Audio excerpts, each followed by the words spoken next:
दोस्तों इंडिया के अंदर म्यूचुअल फंड एक ऐसा इन्वेस्टमेंट ऑप्शन है जिसका धीरे धीरे इंडिया के अंदर क्रेज काफ़ी तेज़ी से बढ़ रहा है। अगर आप नंबर्स को भी चेकआउट करोगे तो धीरे धीरे जो एयूएम है म्यूचुअल फंड का वो काफ़ी तेज़ी से ग्रो कर रहा है। इसके साथ ही एक और चीज़ है जो काफ़ी तेज़ी से ग्रो कर रही है, वो है एसआईपी का स्टॉपेज रेशियो या म्यूचुअल फंड का स्टॉपेज रेशियो। बिकॉज लोगों के अंदर म्यूचुअल फंड का क्रेज तो बढ़ रहा है, लोग इन्वेस्ट करना भी जा रहे हैं, बट एक सही एजुकेशन ना होने की वजह से और कहीं ना कहीं गलत फंड में इन्वेस्ट करने की वजह से कहीं ना कहीं वो अपनी वेल्थ को क्रिएट नहीं कर पा रहे हैं या फिर गलत तरीके से म्यूचुअल फंड में इन्वेस्ट कर रहे हैं, जिनका उनको लॉस आगे चल के देखने को मिल रहा है काफ़ी ज़्यादा लॉन्ग टर्म में।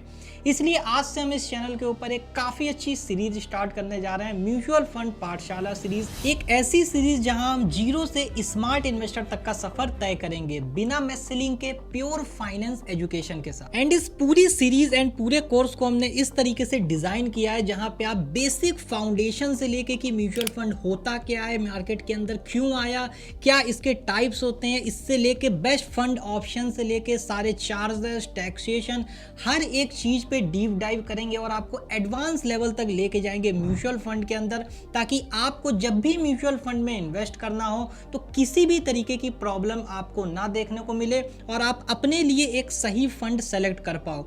हो सकता है जब आप ये वीडियो देख रहे हो आप एक स्टूडेंट हो या फिर आप एक इन्वेस्टमेंट प्रोफेशनल हो या फिर आप जॉब गोइंग हो, आप म्यूचुअल फंड में इन्वेस्ट करना चाहते हो, आप सभी के लिए ये म्यूचुअल फंड पाठशाला सीरीज काफी ज्यादा इंपॉर्टेंट होने वाली है। बिकॉज इस सीरीज के अंदर हम सारी ही चीजों को बहुत ज्यादा डिटेल में कवर करने वाले। So my name is Ashish, welcome to the mutual fund Pathshala series by Sasta finance. So आज की इस म्यूचुअल फंड पाठशाला सीरीज के डे 1 के अंदर हम बेसिक फाउंडेशन लेवल पे बात करेंगे कि एग्जैक्टली म्यूचुअल फंड होता क्या है और मार्केट के अंदर म्यूचुअल फंड क्यों इंट्रोड्यूस किए गए हैं। सबसे पहले अगर हम ये समझे बेसिकली कि म्यूचुअल फंड होता क्या है, सो एक एग्जांपल लेके चलते हैं। मान लीजिए एक चाय की दुकान है, एक चाय 10 रुपए की है, 100 लोग आए, टोटल इन्वेस्टमेंट वहां पे हो गया 1000 रुपीज का। अब उस 1000 रुपीज से चाय की दुकान वाले ने यहाँ पे उससे चाय की पत्ती खरीदी, दूध खरीदा और इसके बाद उससे प्रॉफिट जनरेट किया। अब एग्जैक्टली इस एग्जाम्पल में हुआ क्या, बहुत सारे लोगों ने पैसा जमा किया, वो एक जगह पर पैसा इकट्ठा हो गया, उसके बाद एक एक्सपर्ट ने उस पैसे को यूज किया और प्रॉफिट जनरेट किए। बस इसी कॉन्सेप्ट का नाम है म्यूचुअल फंड। म्यूचुअल फंड एक ऐसा सिस्टम है जहां पे बहुत सारे लोग अपने पैसे को एक जगह पर इकट्ठा करते हैं,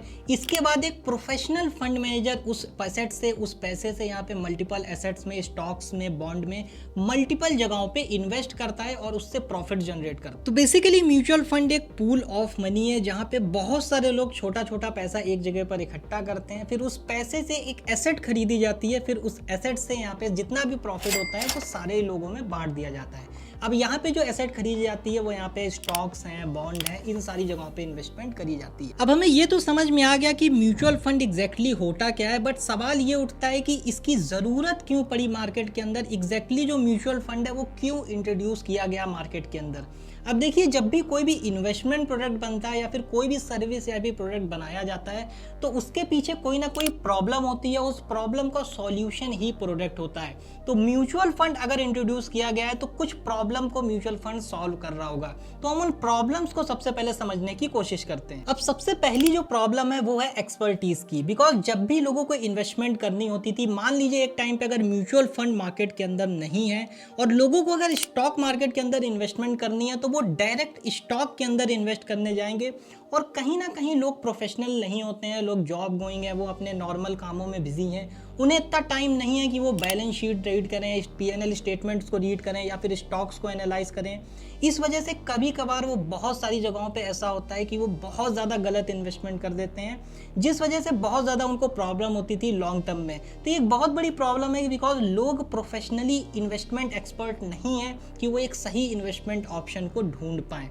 दूसरी जो सबसे बड़ी प्रॉब्लम थी वो है कैपिटल की। बिकॉज मान लीजिए जब आप म्यूचुअल फंड नहीं है, लोगों को इन्वेस्टमेंट अगर करनी है तो लोग एफडी में, एलआईसीज की पॉलिसीज में या फिर कुछ पेंशन प्रोडक्ट्स होते हैं उनमें इन्वेस्ट करते थे, और जब उनको स्टॉक मार्केट के अंदर इन्वेस्टमेंट करना है तो वहाँ पे उनको बहुत ज़्यादा पैसे की रिक्वायरमेंट होती थी किसी भी स्टॉक को परचेज करने के लिए, बिकॉज उनके प्राइजेस काफ़ी ज़्यादा होते थे। और मान लीजिए अगर किसी भी स्टॉक का प्राइस भी अगर कम है तो एक स्टॉक को खरीद के तो इन्वेस्टमेंट करी नहीं जाएगी, वहाँ पे एक बहुत सारे स्टॉक्स उनको खरीदने पड़ेंगे। तो ओवरऑल एक कैपिटल की जो रिक्वायरमेंट है वो काफ़ी ज़्यादा हो जाएगी। तो ये एक बहुत बड़ी प्रॉब्लम थी इंडस्ट्री के अंदर कि किसी को अगर कैपिटल मार्केट में इन्वेस्ट करना है तो उसको फंड की रिक्वायरमेंट काफ़ी ज़्यादा होती थी। थर्ड जो प्रॉब्लम है वो है रिस्क। अब मान लीजिए लोग एफडी में इन्वेस्ट कर रहे हैं या फिर पेंशन प्रोडक्ट्स में इन्वेस्ट कर रहे हैं, तो ये सारी वो इन्वेस्टमेंट है जहाँ पे बिल्कुल भी आपका रिस्क इन्वॉल्व नहीं है, जिस वजह से यहाँ पे रिटर्न्स भी काफ़ी ज़्यादा कम मिलते थे। अब इसके बाद अगर किसी को कैपिटल मार्केट में इन्वेस्ट करना है तो वो डायरेक्ट स्टॉक को परचेज करेगा, जिस वजह से डायरेक्ट स्टॉक को परचेज करने में क्या है कि उसकी जो रिस्क है वो पूरा डिपेंड हो जाएगा उस स्टॉक के ऊपर, उस कंपनी के बिहेवियर के ऊपर और उस कंपनी के प्रॉफिट्स के ऊपर। तो यहाँ पर रिस्क काफ़ी ज़्यादा बढ़ जाता है उस पैसे के ऊपर, और जो नॉर्मल इन्वेस्टर होता है वो उतना ज़्यादा रिस्क नहीं ले सकता है। बहुत सारे लोग हो सकता है कह सकते हैं कि हम निफ्टी 50 को परचेज कर सकते हैं, उसके अंदर काफ़ी ज़्यादा कम रिस्क है, बट निफ्टी 50 को तो आप परचेज भी नहीं कर सकते हो। हाँ, आप उसकी रेप्लिका क्रिएट कर सकते हो अपने पोर्टफोलियो के अंदर, बट आप उसको ट्रैक नहीं कर पाओगे और उसमें भी आपको काफ़ी ज़्यादा लॉस हो जाएगा। तो ये जो 3 रिस्क हैं, ये 3 रिस्क बहुत ज़्यादा इंपॉर्टेंट थे जो लोगों को कैपिटल मार्केट में इन्वेस्ट करने से कहीं ना कहीं रोक रहे थे। एंड म्यूचुअल फंड इन तीनों ही प्रॉब्लम का सॉल्यूशन था, जहां पे वहां पे एक फंड मैनेजर होता है जो एक्सपर्ट है यहाँ पे चीज़ों को एनालाइज करने के लिए, इन्वेस्टमेंट डिसीजंस लेने के लिए, जो आपके बिहाफ पे यहाँ पे डिसीजन लेता था और उसके बेसिस पे इन्वेस्टमेंट कर रहा था। रिस्क की बात करें तो यहाँ पे डाइवर्सिफिकेशन यूज हो रहा था, बिकॉज यहाँ पे जो भी पैसा लग रहा था वो मल्टीपल जगहों पे लग रहा था अकॉर्डिंग टू योर स्कीम। हम आगे सीरीज में जितनी भी वीडियोस हैं उसके अंदर हम डिटेल में बात करने वाले हैं कितने टाइप के म्यूचुअल फंड होते हैं, कौन सा फंड आपके लिए बढ़िया होता है, तो वो सीरीज में हम आगे बात करेंगे।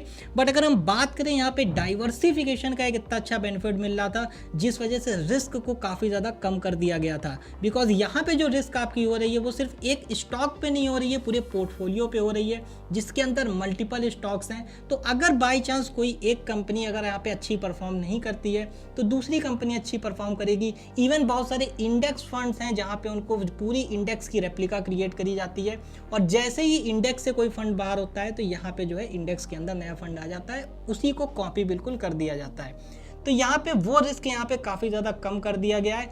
इसी के साथ ही कैपिटल का जो इशू था कि लोग यहाँ पे फंड नहीं थे इतना ज़्यादा इन्वेस्ट करने के लिए, म्यूचुअल फंड ने उस प्रॉब्लम को भी सॉल्व किया। मिनिमम इन्वेस्टमेंट आप 100 रुपीज़ पर मंथ से यहाँ पे इन्वेस्ट कर पा रहे हो, 500 रुपीज़ से कर पा रहे हो। तो इन तीनों प्रॉब्लम का सॉल्यूशन यहाँ पे म्यूचुअल फंड आया। यही रीज़न है कि धीरे धीरे लोगों के अंदर अवेयरनेस बढ़ी और लोग म्यूचुअल फंड में इन्वेस्ट करना स्टार्ट करने लगे। और आज के टाइम पे आप देखोगे धीरे धीरे म्यूचुअल फंड इन्वेस्टमेंट काफ़ी तेज़ी से इंक्रीज़ हो रही है। और जैसा मैंने वीडियो के स्टार्टिंग में भी बताया था कि म्यूचुअल फंड इन्वेस्टमेंट तो इंक्रीज़ हो रही है, कहीं ना कहीं लोगों के अंदर अवेयरनेस भी आ गई है, बट लोग कहीं ना कहीं ये जो इन्वेस्टमेंट्स कर रहे हैं म्यूचुअल फंड में वो किसी ना किसी फिन इन्फ्लुएंसर के इन्फ्लुएंस में कर रहे हैं, या किसी दोस्त के इन्फ्लुएंस में कर रहे हैं, किसी ऐड के इन्फ्लुएंस में कर रहे हैं।